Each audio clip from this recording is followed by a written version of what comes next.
कहलाते हैं। ये नहीं कि वो संतानवान नहीं है, क्योंकि एक भाई का पुत्र सबका जो उद्धार करता है। और पुत्र नहीं है, अगर पुत्रियां हैं तो उन पुत्रियों की जो संतान होती है उनके द्वारा भी नाना नानी मामा मामी इनका भी श्राद्ध पिंडदान होता है। शास्त्र ने ये व्यवस्था पहले ही बना दी है।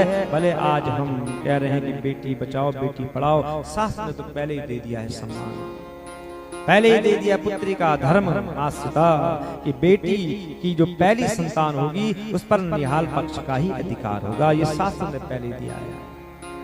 द्वारकां हरिणा त्यक्तां समुद्रो प्लावयच्छणा वर्जयित्वा महाराजा श्रीमद् भगवदालय। भगवान के न रहने पर समुद्र ने केवल भगवान श्री कृष्ण के निवास स्थान को छोड़ा, बाकी पूरी द्वारका को डुबो दिया। नित्यं सन्निहितस्तत्र भगवान मधुसूदना स्मृत्या शेषा शुभहरं सर्वमंगल मंगलम। भगवान श्री कृष्ण आज भी वहां सर्वदा निवास करते हैं। द्वारिका ऐसा स्थान है, नाम लेते सारे पापों को मिटा देता है। सुबह सुबह उठते ही जो द्वारका बोलता है ये भगवान का द्वार है। क्या है द्वारिका? हमारा हृदय। और द्वार क्या है? जब तक मुंह में भगवान का नाम नहीं होगा तब तक भीतर प्रवेश नहीं कर सकते हैं। भगवान का नाम अमंगलों को भी मंगल बनाने वाला है। प्रिय परीक्षित सुनो, पिंडदान के अनंतर बच्चे बूढ़े स्त्रियां जो बचे थे अर्जुन उनको ले गए इंद्रप्रस्थ, वहां सबके रहने का स्थान बनाया और अनिरुद्ध जी के पुत्र जिनका नाम वज्र है उनको वहां का राजा बना दिया, राजन युधिष्ठिर। और आदि पांडवों को अर्जुन से ही पता चला था कि भगवान अपने धाम को सिधार गए हैं, तो उनके स्वधाम सिधारने की बात को सुन करके हे अर्जुन हे परीक्षित, उन्होंने तुम्हें राजपथ पर सौंप दिया, तुमको राजा बना दिया और स्वयं हिमालय की वीर यात्रा की। या एतद्देव देवस्य विष्णो कर्मणि जन्म च एतये सर्वया मर्त्या सर्व पापे परमुच्यते। परीक्षित, मैंने तुम्हें देवताओं के भी परम आराध्य भगवान श्री कृष्ण की जन्म लीला उनकी कर्म लीला सुनाई है। जो मनुष्य श्रद्धा के लावण्यम केश धारण उदरम भरता स्वार्था सत्यदेव धार्तयमे।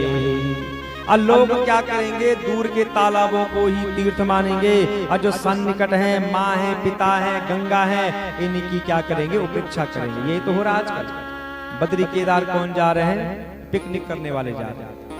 बहुत कम होंगे जो श्रद्धालु होंगे। पहले बुजुर्ग जाते थे कि चलो अब जो अंत समय है। आज बद्री केदार वो जा रहे हैं और जो वहां जाकर के कह रहे हैं बहुत महंगाई हो गई। अच्छा, मॉल में तुमको महंगाई नहीं लगी? बाहर तुम बड़े बड़े उसमें जाते वहां तुमको महंगा नहीं लगा? और आज बद्री केदार जाकर के कहते हैं यहाँ बहुत महंगाई है। कोई महंगाई नहीं है। अरे कितना जो कि सामान ले जाने में कितना पैसा लग जाता है वहां।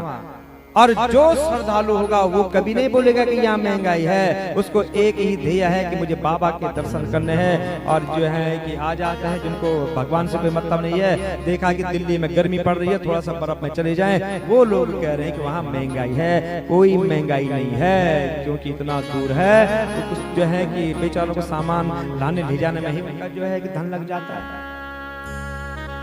वहां जाकर के ऐसा नाटक न करें, वहां जाकर के भगवान की भक्ति करें और वहां जाकर के उन व्यापारों का उत्साह बढ़ाएं, प्रोत्साहन बढ़ाएं कि चलो कोई बात नहीं है। अरे 1 रुपया ज्यादा भी दे दोगे तो क्या जा रहा है?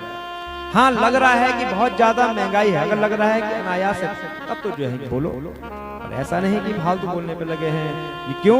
ताकि हमारा चैनल आगे बढ़े। यही तो हो रहा है यूट्यूबर। पहले जब पट खुलते थे तो हाथ जोड़ते थे कब हमें दर्शन होंगे। आज हम मोबाइल पकड़ करके खड़े हैं, हमने हाथ जोड़ना भी छोड़ दिया। तो कह रहे हैं कि तीर्थों में केवल दूर के तालाबों को ही मानिए। सिर पर बड़े बड़े बाल रखना, काकुल रखना शारीरिक सौंदर्य समझा जाएगा। और जीवन का सबसे बड़ा पुरुषार्थ क्या होगा? पेट भरना।